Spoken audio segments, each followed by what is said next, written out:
I did not have sexual relations with that woman. Yes or no? Did you ever take banned substances to enhance your cycling performance? Yes. I had no prior knowledge of the planned assault on Nancy Kerrigan. I am deeply sorry for my irresponsible and selfish behavior I engaged in. What's up, everybody? Oops, the podcast. My name is Giulio Gallerati. I'm joined by Francis Ellis. It's me!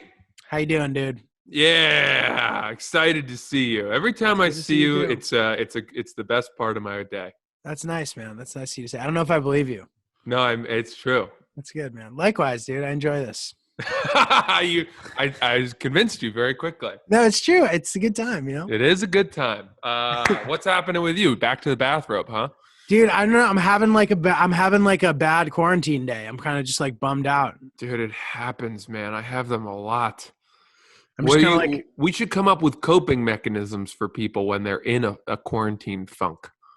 we should. You know, Raina Greenberg told me the funniest thing. She said she was really sad one day and she just went out in public and sat down on a park bench and cried, but like made full eye contact with people going by. That's crazy. I called it, she cry fucked the people. Like, can you imagine just being like bawling and watching as if it's their fault, like every stranger that walks by?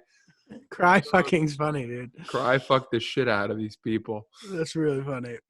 Yeah, dude. I don't know. I just am like, how am I gonna fucking get my life going again once, you know, things resume? And when they do resume, is it gonna be painful? Is it gonna be like awkwardly slow and like, you know, things open but it's not the same? Like, I don't, you know what I mean? It's just overwhelming. Here's what I'll say. It won't be as bad as learning to walk again after you've been paralyzed. I mean, that's pretty extreme though. Right. But my point being, nothing would be as bad as that. Right. I mean, so we should always compare it to that because those people have it worse. So this is interesting because speaking of coping, no, but dude, seriously, this reminds me of a good coping mechanism. Bear with me. Yeah. Sometimes when things feel really terrible, a good remedy is to watch a very deeply depressing documentary about people who just don't have it as good as you do, and it really does make you feel better. That's good. Yeah, I'll watch The Fault in Our Stars. Oh yeah, which is the saddest movie in movies. Dude, I auditioned for that main role, and I like did well. I progressed through the process. You auditioned for the role that was given to Ansel Elgort? Yeah. I have the audition tape still. Oh, what the? That's a big deal. Yeah, I was a little too old, but they were like emailing my manager at the time, asking a bunch of questions, and like they really liked me for it and stuff. And that was, at the time, it was a big boost for me, for my confidence. Dude, I don't get auditions for roles that have names.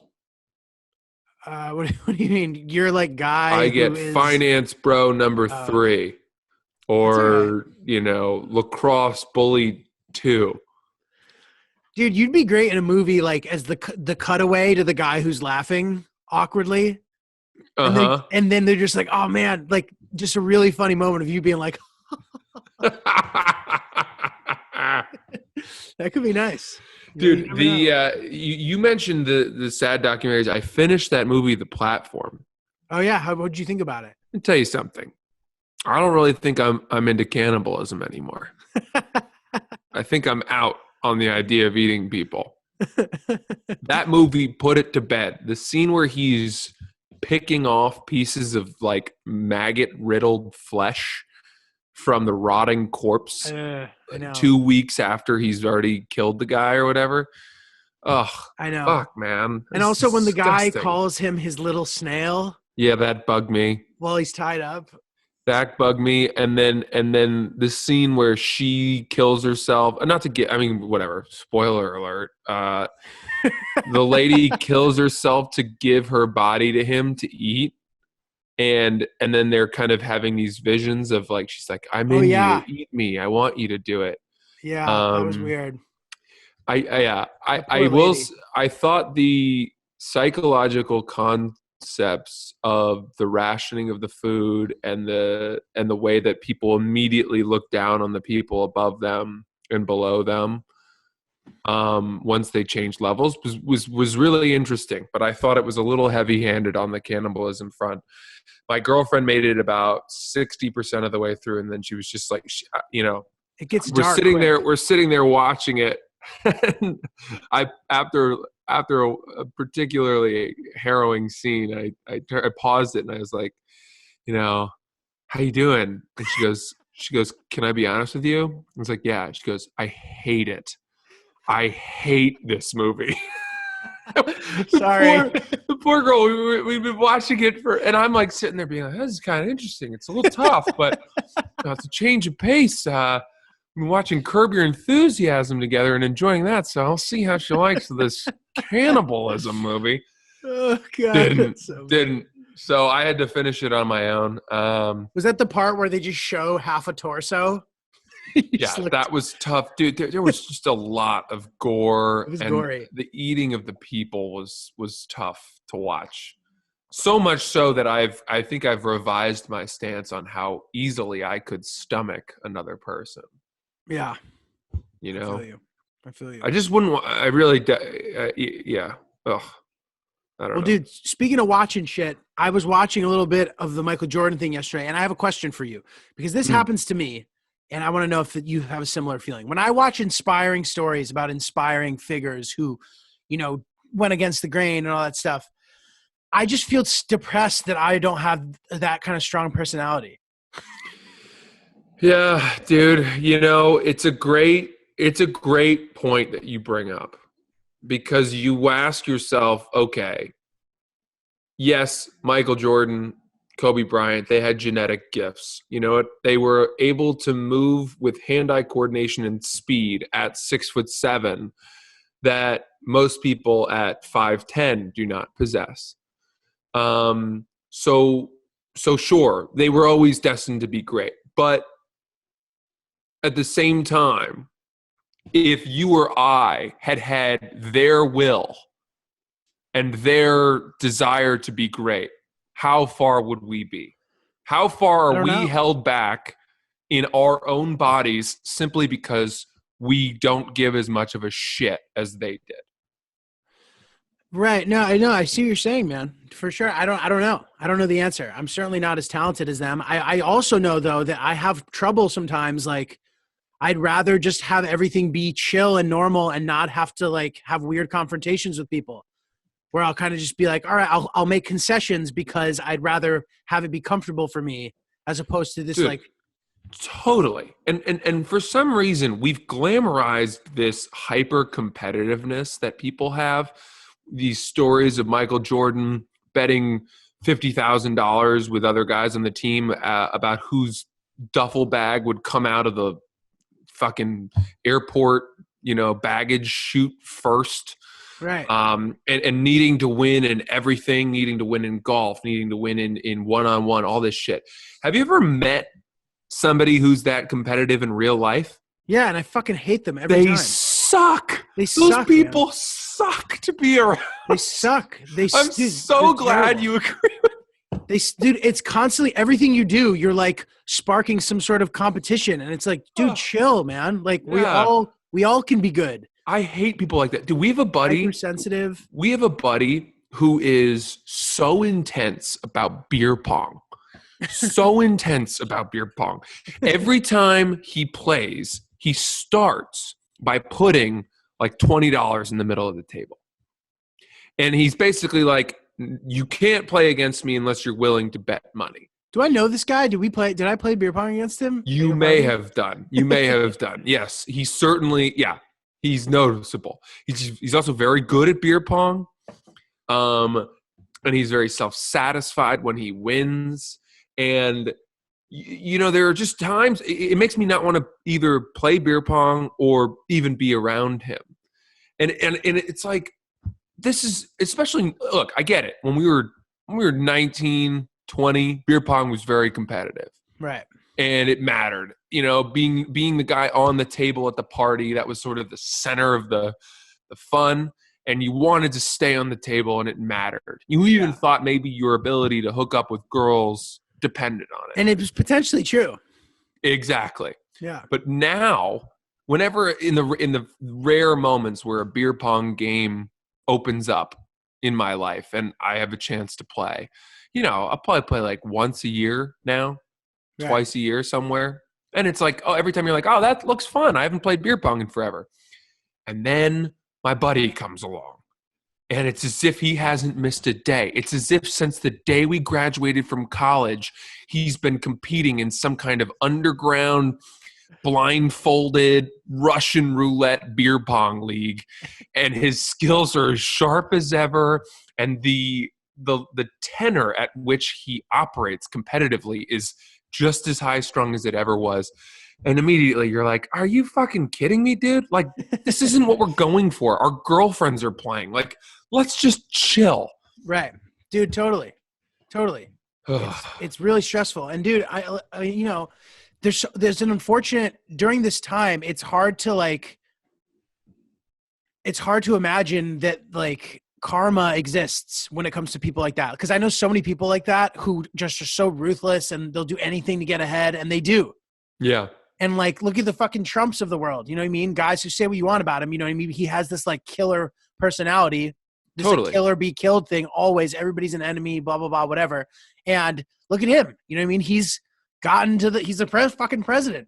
Right. Being how he is. It's just a Machiavellian question of, do the ends justify the means?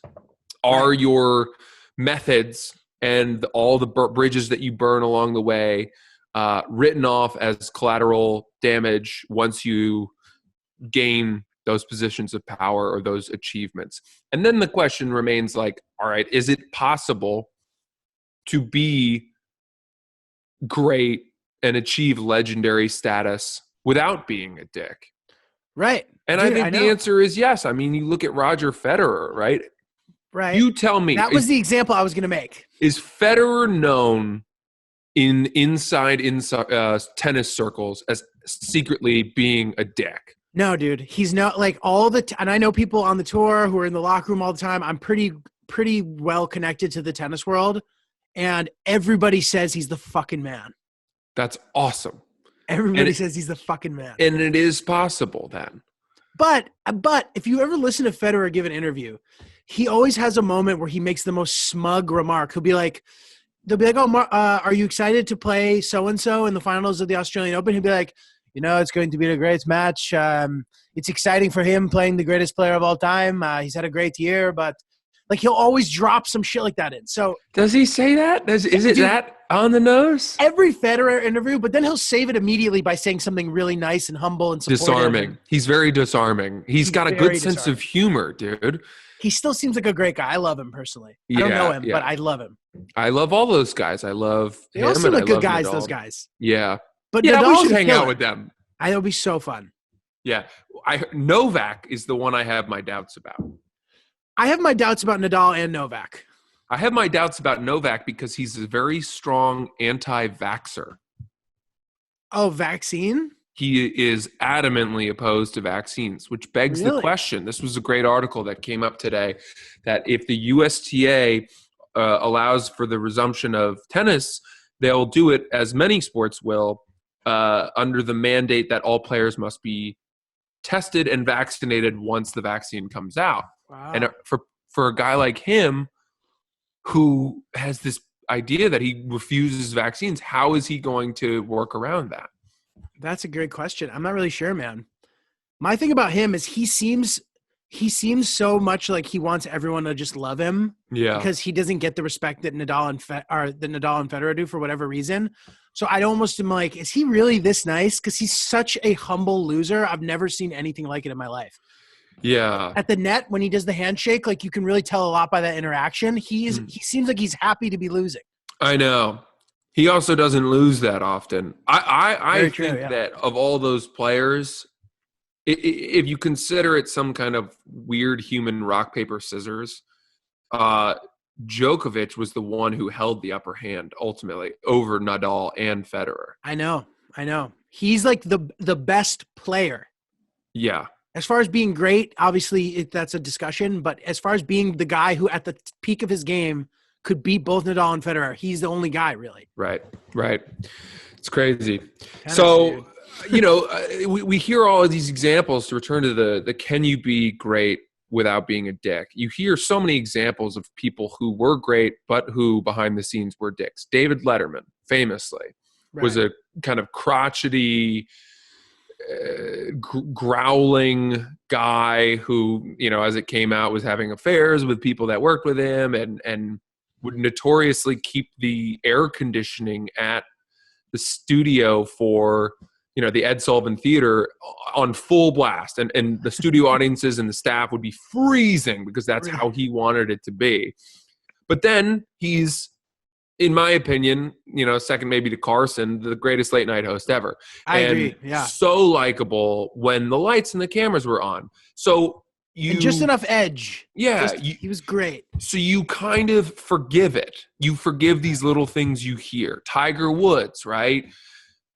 Crazy affair stories break out. It's known, I remember there was a crazy story about him going to the Navy SEALs base for the day. Did you hear this? No. And he went through some of their training and lifted weights with them, shot guns on the range. And then he and 6 of the Navy SEALs who had taken them through their facility and given them this tour all day went out for breakfast at a diner. And when the checks came, he was like, aren't we splitting this or something? Oh, no. Tiger Woods, I hate that. I think it speaks more to the fact that Tiger may have a few bolts missing. It sounded more of just a lack of social awareness as opposed to being cheap and whatever. But I noticed that a lot, dude. In those big and people I know who are really successful are almost always weird. Well, dude, you think about it, right? Something about them. When we were playing beer pong against our competitive friends in college, Tiger Woods was spending his 5th hour on the driving range working on 6 irons. Right. So they miss out on a lot of the social education that I think that we had for us because we were trying to live balanced lives, which is why nobody fucking knows who we are. Right. But we ultimately forgave Tiger. The world forgave Tiger and rooted harder for him than any other athlete in the past 10 years because he was so great.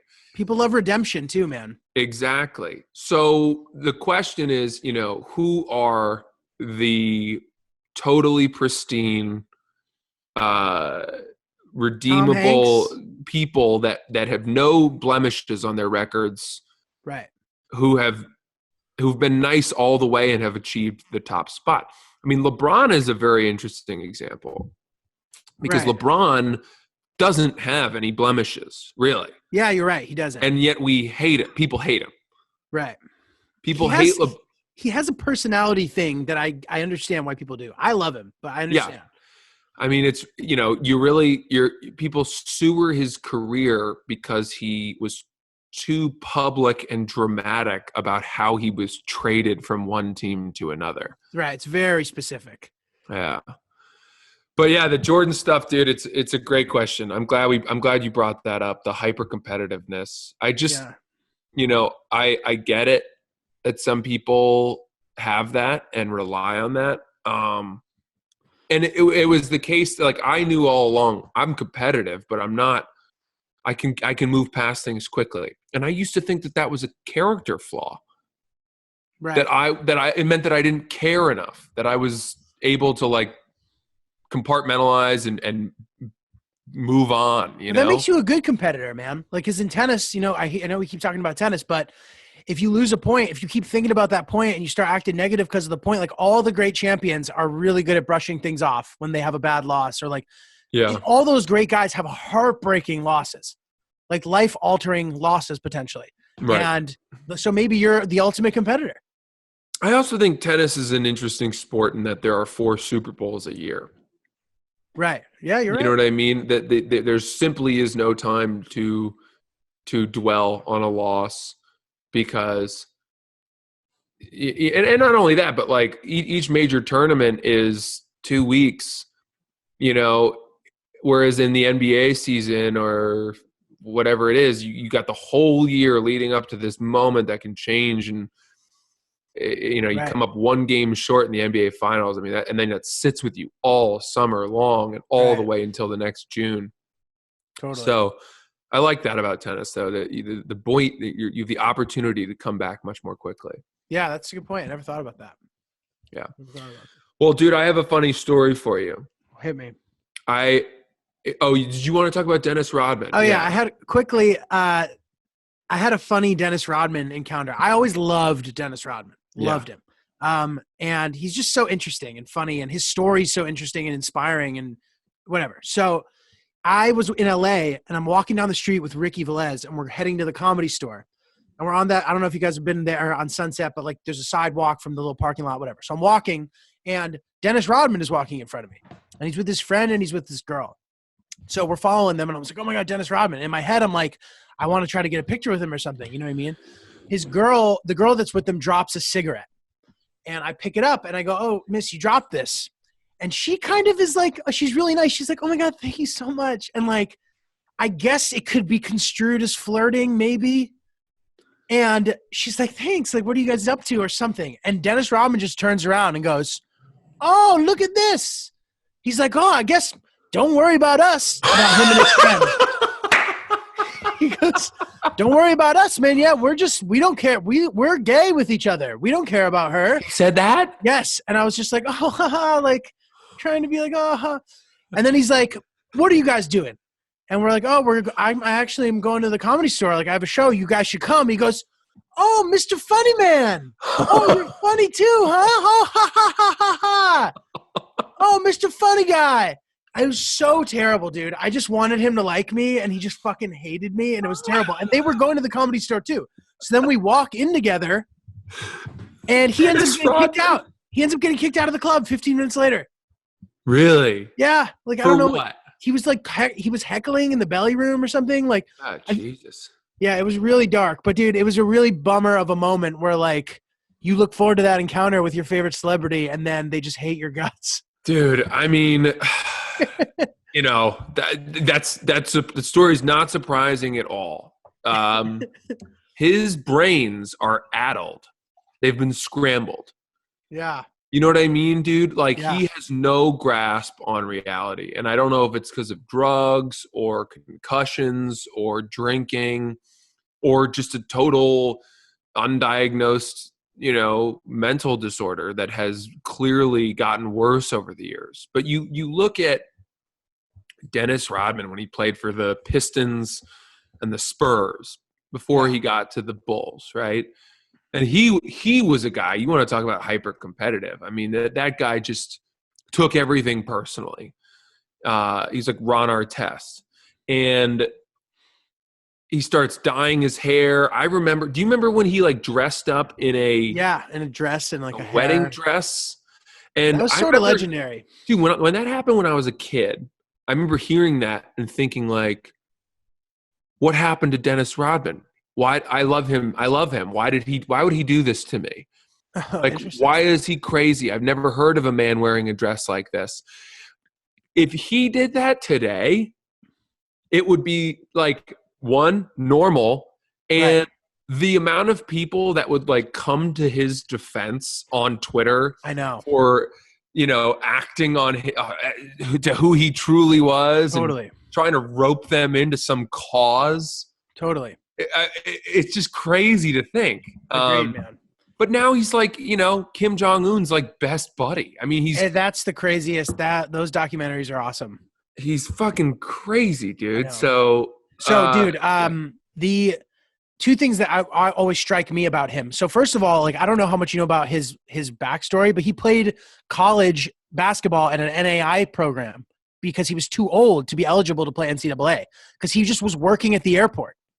And then he started playing basketball like much later in life. I think in his 20s maybe. Forget specifically. But then he ends up getting pretty good. He ends up getting drafted somehow. And then he's just this like really innocent kid who like, when he won Defensive Player of the Year and he was like crying and like so humble and sweet. And like, I don't know where like this happened to him. Yeah. But it was almost like he wasn't ready for like the big world or something. Right. That is, remarkable story. Well, I'm hoping one thing we'll see with the documentary right now is how Michael Jordan was able to like keep him under control. Oh, interesting. Do you know what I mean? Because clearly that was a dude who was unraveling and probably would have gone off the rails sooner if Michael Jordan hadn't, or whether it was Phil Jackson, Michael Jordan, the whole team ethos, I don't know what, but was like, yo, you need to be ready to go. Keep your fucking shit together. Because he was like out banging Carmen Electra and, you know, he's at the Playboy Mansion all the time. That's right. Yeah. And like Madonna, I think he dated. Yeah. I mean, you know, so the fact that he was able to keep it together enough to like, he was averaging like 16 rebounds a game, and he's only 6'9" or something. He wasn't a 7-foot center, you know? I know. One of those like once in a generation guys who's like a little smaller, who's just incredible in the paint for some reason. Yeah. Like He's super tenacious. Yeah. Dude, and Phil Jackson often says that team would not have been anywhere near as good without him on the team. I believe it. He came into Barstool one time, and, you know, he speaks very strangely now. It's sort of a tumbling rush of words that comes out of his mouth in almost indecipherably. So I don't know. Part of me does feel bad for him. Like my heart breaks a little because I think he's become this like pincushion for society, and we all like he's a running joke, but let's not forget how dominant he was at rebounding, you know? I know. And became a dominant force in the NBA in the most unusual way. It's a nice story. Yeah. Wow. That's so funny that you ran into him like that. Dude, I know. It was so shitty. Oh, don't mind me. Oh. I know. That's great. Well, I wanted to tell you it's 420 today. And it's interesting because it's 2020. So they're saying that the entire month of April, we're celebrating 420 this year. Oh, wow. 4 of 20. Yeah. And last night, I kind of dosed my mom with an edible. What? May or may not have dosed her a little bit. Now, here's what happened. My mom's tough. She's tough. She's just been fighting her whole life. You know what I mean? She was like the middle child of 5 kids. Okay. She went to Princeton, and she was in the first class of women at Princeton, and it was like a pretty sexist place at that time, obviously. And then got her PhD at Yale, and she was the first coach of, I think I've told you this, women's tennis at Yale ever.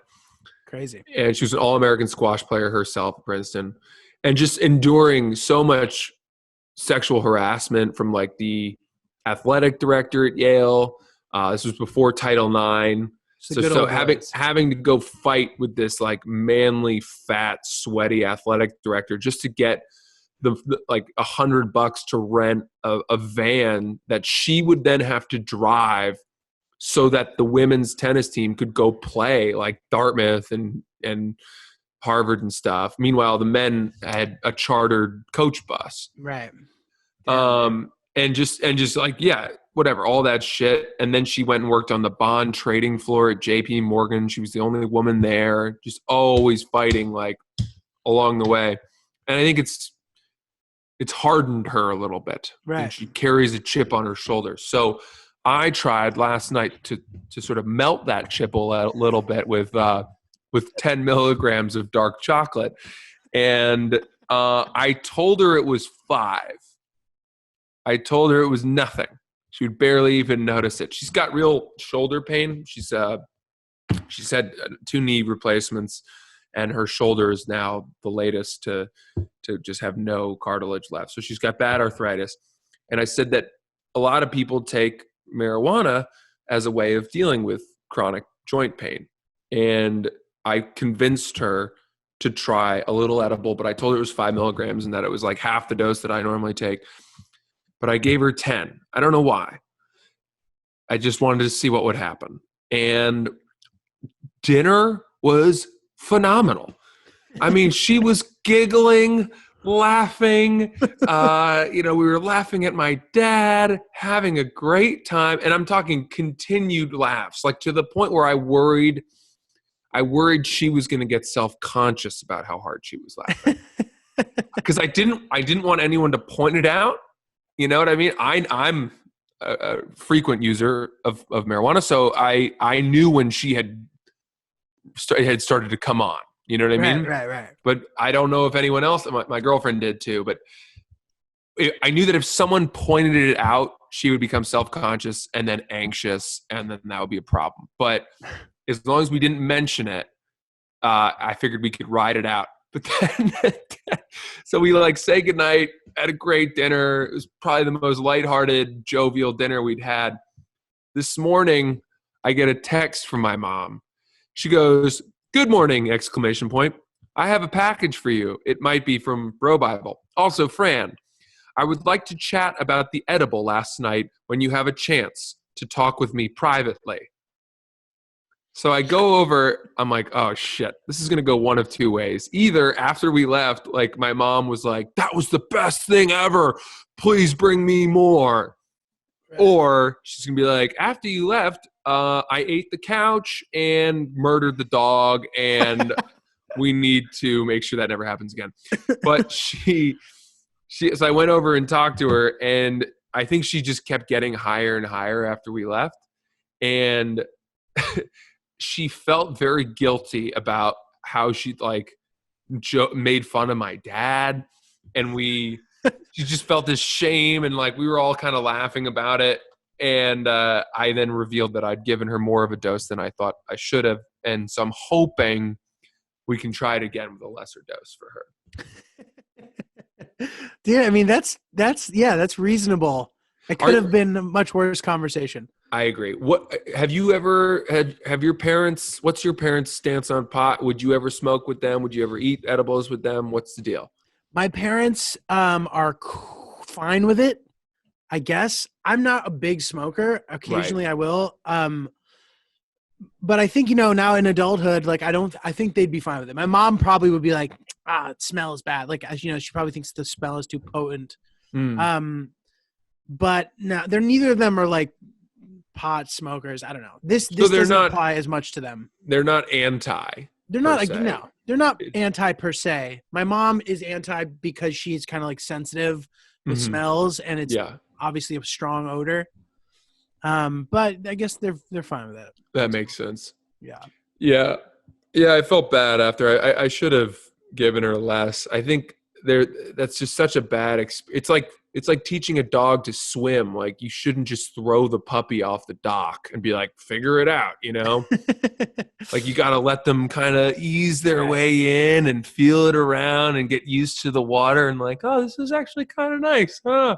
Totally. Because my mom was just getting higher and higher and being like, where's the ripcord?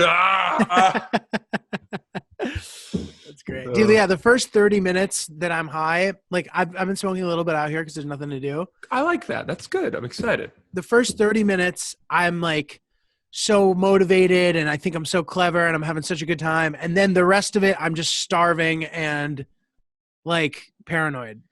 Yeah.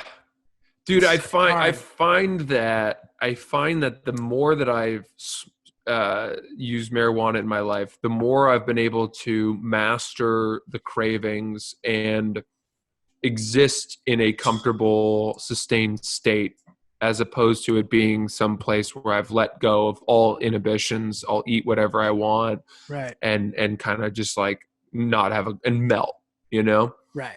And you're not tired the next day or anything? If I smoke too much or if I eat too much edibles, I am tired. I'm drowsy and I lag, and I hate that. I hate feeling hungover from weed. It's a bad feeling.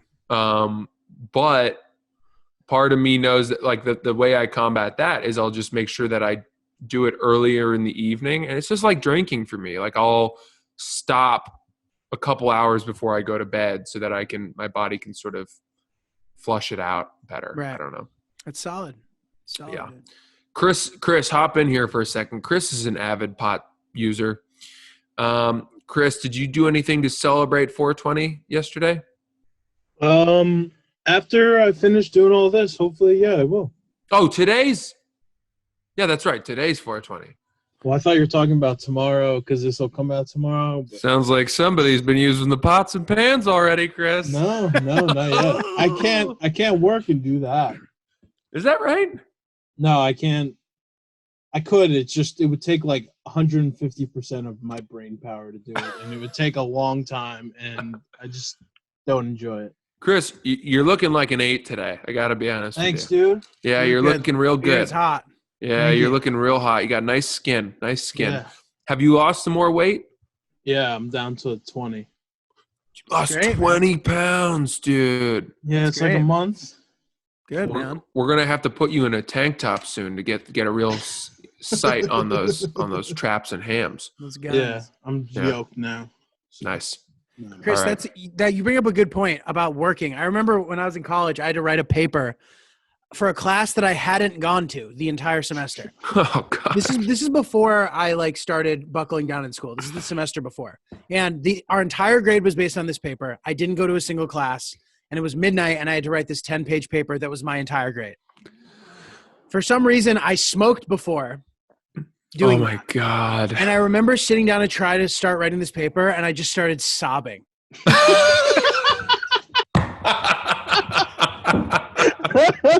Sobbing, dude. But I got it done, and I got a B minus, and I got a B minus on that. The old B minus, a man's best friend. It's the goal. It's the Goldilocks of grades. Like not too sharp, not too sweet, Yeah. just right. Dude, Yeah. B minus is papers, man. Like first of all, not going to class. I mean, one of the big reasons that I went to more and more class as school wore on. Same. And one of the big reasons was I became acutely aware of exactly how expensive those classes were. That's interesting. And there was this financial guilt, as though I was cheating my parents out of my education by not attending class. Right. And so I started to go much more. And it just was so much easier when I went to class. Right. You don't have to Dude, catch it's so up. true. So true. Yeah. You have a baseline for learning. It's like you learn it once, and then you learn it again when you do your homework, and then you fucking know it. What was Cramming your- hurts.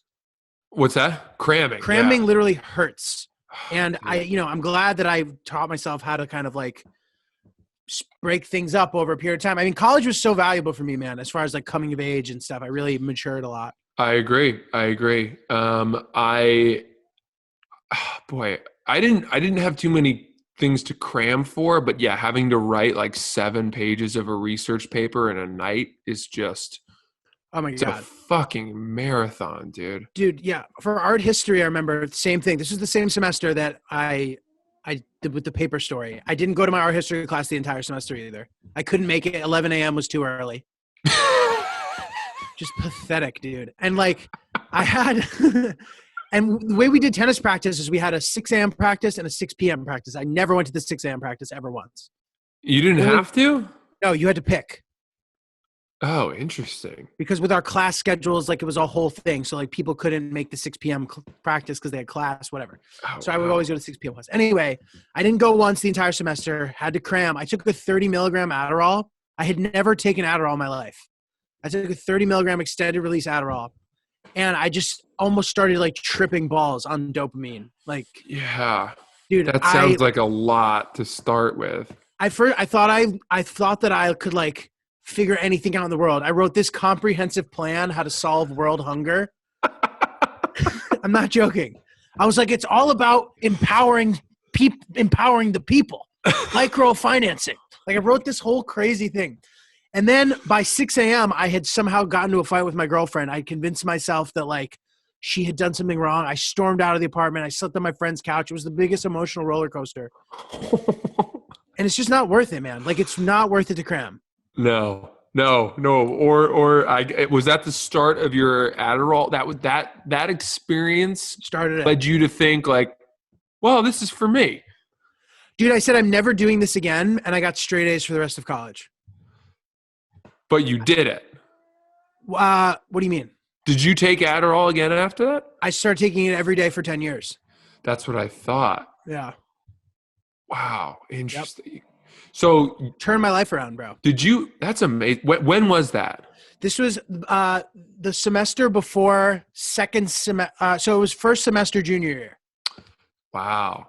I So hacked sorry, go ahead. So from your junior spring forward, you got straight A's? I got straight A's. I lost 15 pounds, and I ended my senior year playing number one singles, where I wasn't in the starting lineup in junior year. Holy fucking shit, dude. Yeah.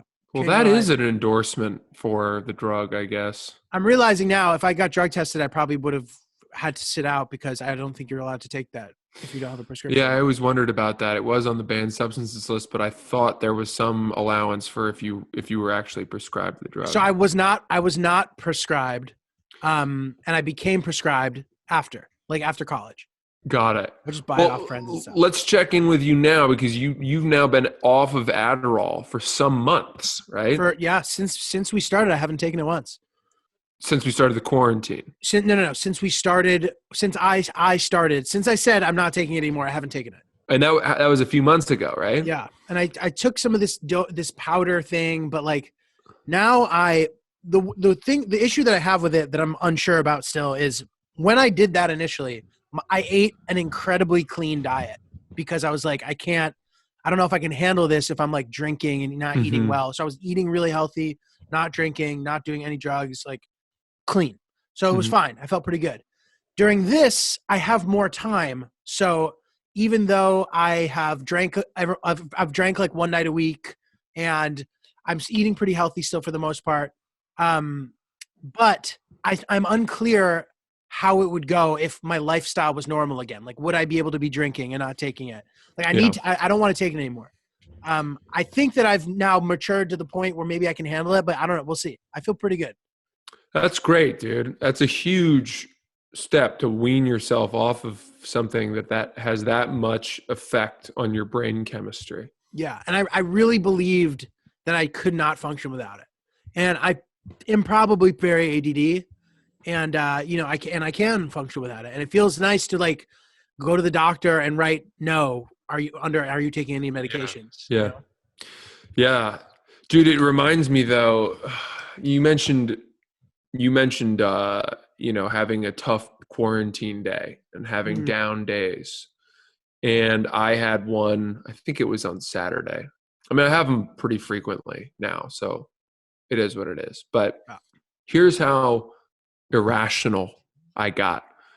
I started thinking, well, I can't do this anymore. I need a change. I need something different. This life that I have right now here, I need more.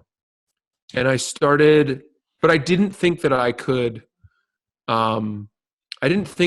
just like tell my family and my girlfriend, guys, like I'm leaving, I'm going to go drive to Yellowstone and hike. That was the plan? No, something that, akin to that. So I needed a justifiable reason for how I could gain separation. And I started looking at branches of the military that I could join. And it turns out that I'm too old to enroll in the Marine Corps.